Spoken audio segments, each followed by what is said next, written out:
여러분, 저는 이제 목회를 하면서 늘 생각하는 게 있습니다. 교회의 힘은 어디서 나오나? 성도의 힘은 어디서 나오나? 여러분, 교회의 힘은 어디서 나옵니까?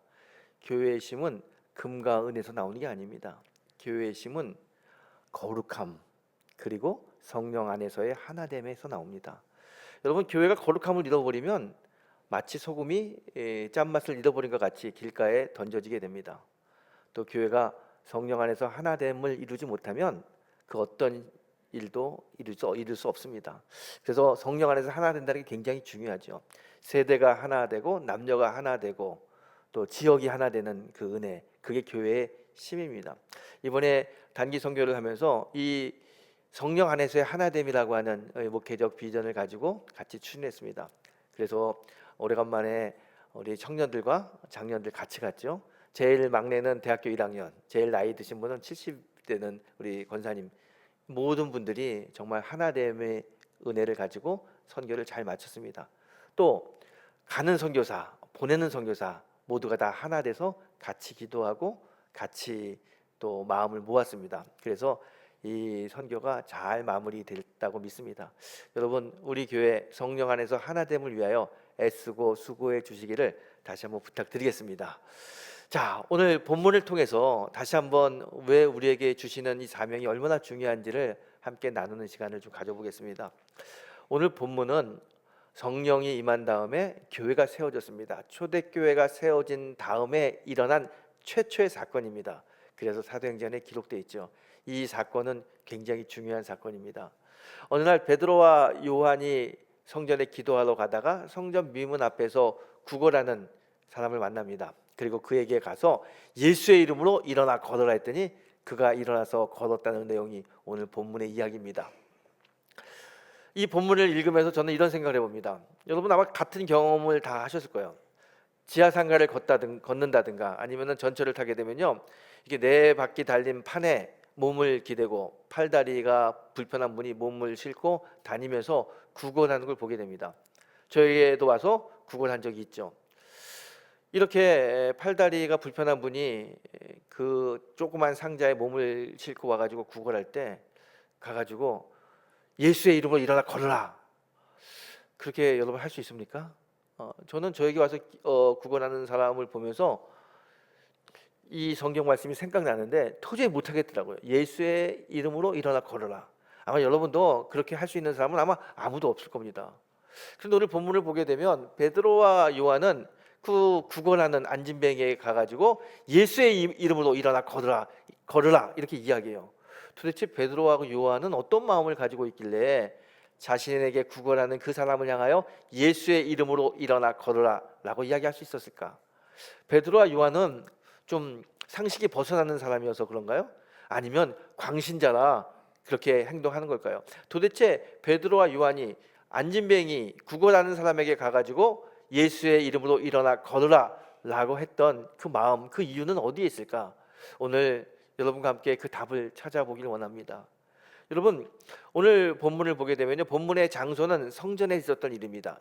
예루살렘의 가장 중심에 성전이 있습니다. 이스라엘 사람들이 가장 소중하게 여기는 이 성전, 그 성전에는요 항상 많은 사람이 있어요.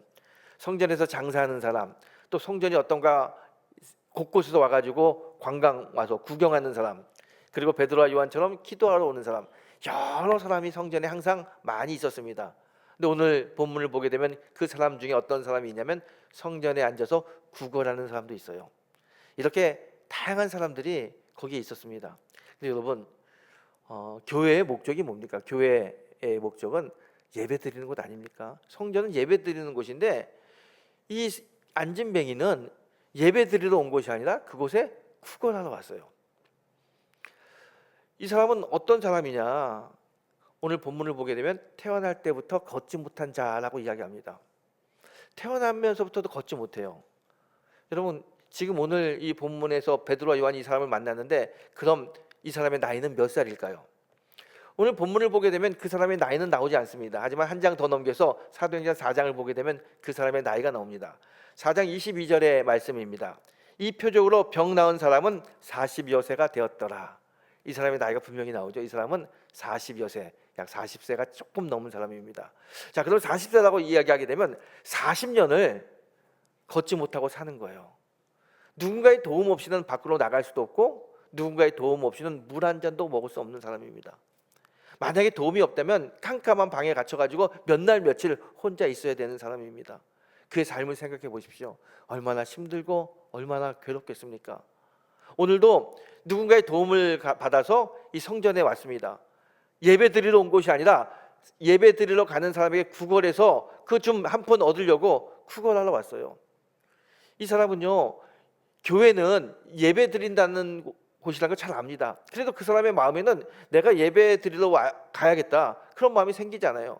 누군가가 부축해서 그 사람 오게 되면 한 번쯤은 나도 저 예배당에 가서 성전에 가서 예배 드리고 싶은데 나를 성전 안으로 데려다 주세요 이렇게 이야기했으면 아마 그 사람들이 성전 안에 이 사람을 데려다 줬을 거예요.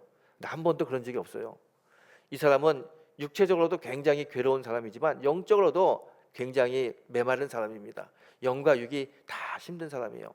사는 것도 힘들고 당신에게는 이런 예배, 영적인 게 필요가 없는 것 같아요. 그런 삶을 하루하루 구걸하면서 살고 있는 사람인데 어느 날 베드로와 요한이 성전에 기도하러 올라가는데 갑자기 오늘 본문에 보게 되면 이 사람의 모습이 딱 보이는 거예요. 베드로와 요한이 그를 주목하여 보았다 그래요. 주목하였다. 많은 사람이 있어요. 관광 온 사람, 기도하러 온 사람, 물건 팔러 온 사람, 수많은 사람이 있었는데 유독 그 미문 앞에 앉아서 구걸하는 그 사람이 눈에 탁 들어온 거예요. 저는 이 본문을 읽으면서 이 베드로와 요한의 눈에 미문 앞에 앉아 있는 이 거린이 딱 눈에 들어온 것은 하나님이 보게 해주신 거다 그렇게 생각해요. 그 수많은 사람 다 스쳐갈 수 있는데 유독 그 사람이 내 눈에 보였어요. 하나님이 보게 해주신 거 아니겠습니까? 하나님 보게 해주신 것이죠. 여러분, 아프리카 굉장히 넓은 땅입니다. 케냐도 넓어요. 그 케냐에 많은 마을이 있는데 엠부라고 하는 이 지역은 굉장히 좁은 곳이고요. 그 세계의 지도를 놓고 보게 되면 보이지도 않는 곳입니다. 그런데 하나님이 우리에게 그 엠부를 주목하여 볼 수 있도록 길을 열어주셨어요. 영안을 열어주시고 눈을 열어주셔가지고 우리가 그곳을 보게 됐습니다. 그래서 엠부 가게 되고요. 우리 청년들이 가가지고 거기서 찬양하면서 단기 선교할 수 있지 않습니까? 이게 어떻게 가능합니까? 하나님이 우리에게 그 엠부를 보여주시고 엠부의 사역을 열어주셨기 때문에 그게 가능한 겁니다.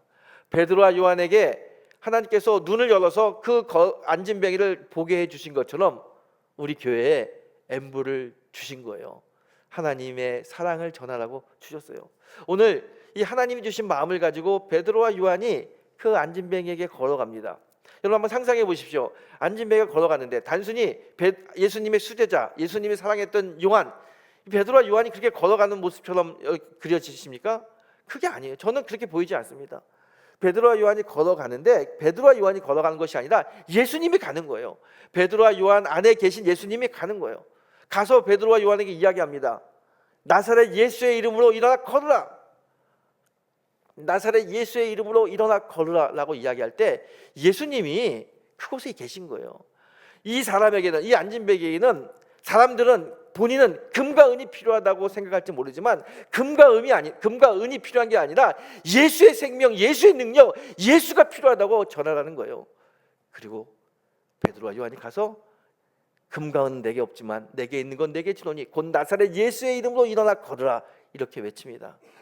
이 안진뱅이에게 40년 동안 걷지 못한 이 사람에게 정말 필요한 건 은과 금이 아니라 예수의 예수, 예수의 생명, 예수의 능력, 예수의 사랑이 필요한 거예요. 그래서 그걸 전하는 거예요. 이 예수를 듣는 이 사람은 어떻게 됩니까? 그가 예수를 듣고 예수를 딱 붙잡았을 때 놀라운 일이 일어납니다. 40년을 걷지 못했는데 걷게 되는 거예요. 할렐루야죠. 이런 축복이, 이런 능력이 어떻게 나타납니까? 누구로부터 오는 겁니까? 예수님으로부터. 예수를 붙잡았더니 이런 능력이 나타나는 거예요. 여러분, 선교가 뭡니까? 선교가 다른 게 아닙니다. 멀리 가가지고 과자 주고 밥 해주고 놀아주고 그게 선교다. 물론 그럴 수 있겠지만 선교는 다른 게 아니에요. 예수를 전하는 게 선교예요. 예수의 사랑을 전하고 예수의 이름을 전하고 예수를 붙잡으라고 권면하는 거, 그게 선교입니다. 우리 영등포 중앙교회가 하나님이 주목하여 보신 그 엠부 땅에 오랜 시간 동안 예수님의 사랑을 전하고 있었습니다. 지금까지도 전하고 있죠. 우리 영상을 통해서 보셨겠지만 우리 그레이스 스쿨은요, M부 지역에서는 꽤 규모가 있는 학교입니다. 건물도 많고요. 우리가 많은 노력과 또 기도를 통해서 그곳 학교를 만들었습니다.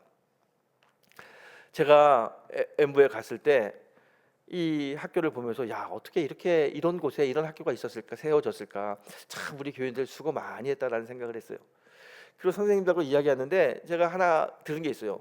그 M부 지역에 학교가 참 많이 있는데 우리 학교가 성적이 제일 나쁘다는 거예요. 그 꼴등이에요, 꼴등. 그 우리가 그때 초등학교, 중학교까지 있었는데 중학교를 졸업하면 고등학교를 가야 되는데 고등학교 갈 수 있는 점수가 안 나와요. 케냐는 시험을 쳐가지고 점수대로 고등학교 갑니다. 그래서 고등학교 A급, B급, C급이 있어요. 그래서 점수가 많이 나오면은 A급에 가는 거고 점수가 안 나오면 B급, C급으로 가는 거고 그런 점수도 안 나오면 아예 고등학교를 가지도 못하고요. 근데 우리 학생들이 졸업을 하면서 점수가 안 나오는 거예요. 그래서 고등학교를 못 간다는 거예요.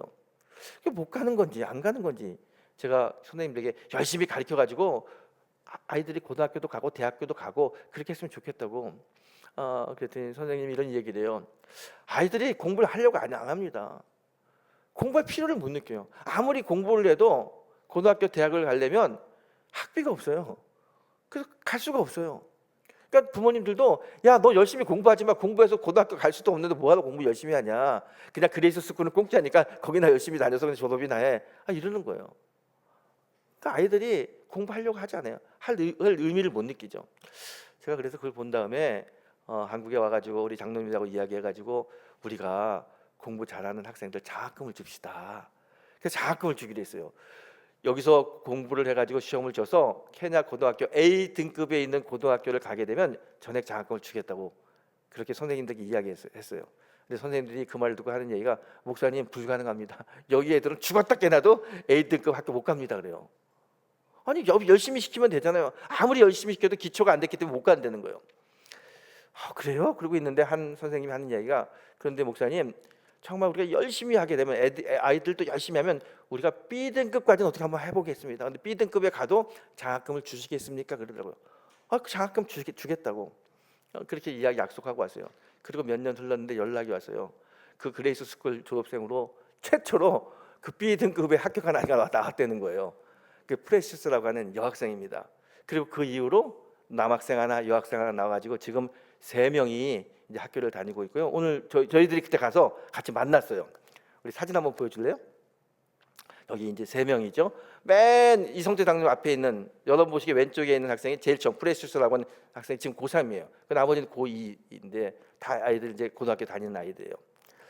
그 프레시스를 제가 만나서 이야기했어요. 고3인데 진로가 어떻게 되냐 했더니 대학을 가고 싶대요. 그래서 무슨 걸 어느 과를 가고 싶냐 했더니 법대를 가고 싶어요. 변호사가 돼서 어렵고 힘든 사람을 돕는 그런 사람이 되고 싶다고 이야기하더라고요. 그래, 될 거야. 잘해보라고. 그래서 그러니까 열심히 하면 우리 교회에서 또 대학 장학금도 줄 수 있으니까 열심히 해서 정말 어려운 사람을 돕는 사람으로 잘 성장했으면 좋겠다. 그렇게 이야기했어요. 또 다른 아이들에게도 열심히 공부하라고 이야기했고요. 그리고 이제 저 아이들은 거기서 1박 2일 동안 캠프를 하는 거예요. 그러다 보니까 제가 거기 있으니까 자주 만나게 돼요. 밥 먹을 때도 만나고 지나갈 때도 만나고 잘 만나는데 저 프레시스라고 저 학생이 꼭 만날 때마다 저한테 그러는 거예요. 목사님 고맙습니다. 목사님 고맙습니다. 공부할 수 있도록 길을 열어주셔서 또 장학금을 주셔서 고맙다는 이야기를 수도 없이 해요. 한 번은 화장실을 갔는데 또 만났어요. 만났더니 저 학생이 또 그러는 거예요. 목사님 고맙습니다 그래요. 그래서 제가 그랬어요. 야, 나한테 고맙다는 얘기 더 이상 하지 마라. 나 고맙다는 얘기 하지 마. 그리고 정말 감사할 대상은 누구냐면 하나님이야. 하나님이 너를 너무 사랑하기 때문에 우리 교회를 통해서 너에게 공부할 수 있는 길을 열어주는 거야. 너는 정말 하나님이 사랑하는 사람이야. 사랑 많이 받고 있는 사람이야. 그래서 이제 더 이상 나에게 고맙다는 이야기 하지 말고 하나님께 고맙다 그래. 하나님께 감사하다 그래. 하나님께 감사하다 그래. 그랬더니 하나님 감사합니다 그러더라고요. 그렇게 헤어졌어요. 여러분, 선교가 뭡니까? 선교는 다른 게 아니에요. 당신을 예수님이 사랑합니다. 하나님이 당신을 사랑합니다. 그거 전해주고 그거 알게 하고 그래서 예수 붙들고 일어서라고 이거 알려주는 게 그게 선교 아닙니까? 우리 교회가 그런 일에 열심을 내고 있습니다. 그리고 앞으로도 그런 일에 열심을 낼 것입니다. 여러분, 이 땅의 많은 사람들은 당신이 사랑받고 있습니다. 당신이 하나님이 정말 사랑하는 사람입니다. 들어야 돼요. 그리고 예수를 붙잡으면 당신의 삶이 바뀐다는 이야기를 들어야 될 사람이 너무나 많이 있습니다. 근데 이들이 어떻게 그 이야기를 들을 수 있겠습니까? 말하는 사람이 있어야죠. 가서 예수를 붙잡으세요. 예수를 붙잡고 일어서세요. 이야기할 수 있는 사람이 있어야죠. 오늘 미문 앞에서 40년 동안 안진뱅이로 있는 그 사람, 아무도 그런 얘기를 하지 않았습니다. 그런데 오늘 베드로와 요한이 가서 이야기합니다. 나사렛 예수의 이름으로 일어나 걸어라. 예수를 붙잡으세요. 예수를 붙잡으면 당신에게 하나님의 은혜가 임합니다. 그 말을 듣고 이 미문에 앉아있는 사람이 예수를 붙잡았을 때 그의 다리가 일어나고 성전에 들어가서 걷기도 하고 뛰기도 하면서 하나님을 찬양했다. 그런 축복이 그에게 임했습니다. 어떻게 해서 이런 축복이 임합니까? 예수의 이름을 듣고 예수를 붙잡았더니 이런 축복이 그에게 임한 거예요. 여러분, 지금 이 시대에 여러분과 저 어떤 삶을 살아야 됩니까?